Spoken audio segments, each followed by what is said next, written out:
Welcome to Fire Ops 101.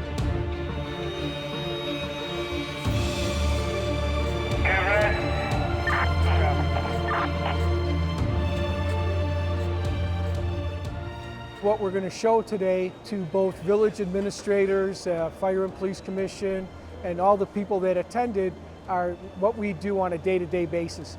People see us on the street, they don't always see us training, they don't always get a hands-on feel of what you do. So today they're actually out here, they're climbing aerials, they're using tools. We provide a lot of the equipment that the firefighters ask us. It gives you an appreciation for how important those tools are that they need to get their job done to save people's lives. I was just cutting open a car with the jaws of life. I can't believe they let me do that. I understand that the equipment 10, 15 years ago was about 20 pounds or more. So the more sophisticated it gets, it becomes more expensive, but it's important for our firefighters to get their job done. They never know what's going to be behind that door. They never know what is going to combust and when. I believe that the communications between the participants and the firefighters will certainly be enhanced by that increased understanding and appreciation for the magnitude of their job in service to our community. They get first-hand opportunity to see how we train by using a drill tower. A drill tower is another building that has to be maintained. There's cost associated with it and how it's beneficial, the different things we can do. The last scenario, we're actually going to do a live fire for them. They've had theater smoke, and they've also seen what it's like to bring hose lines around stairwells. They'll see why manpower is important.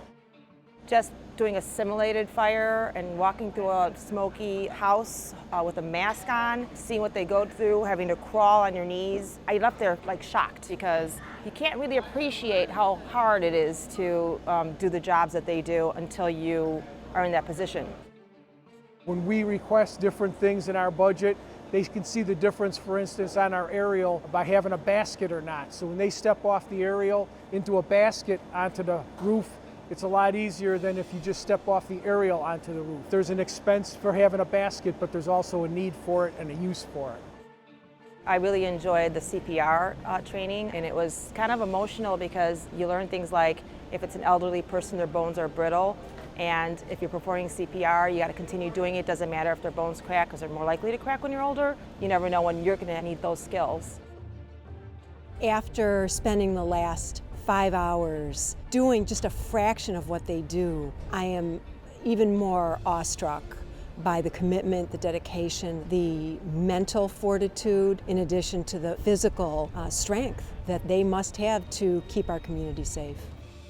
Today we've had great support from Local 3033, Local 742, the administration from the fire department, as well as the villages. So I think this was a huge success. It's our first time we've done it, and very happy with the outcome. Everyone should get a chance to experience this. Fire Ops Group, 11:40, 5 minutes to the end of your exercise. Got it.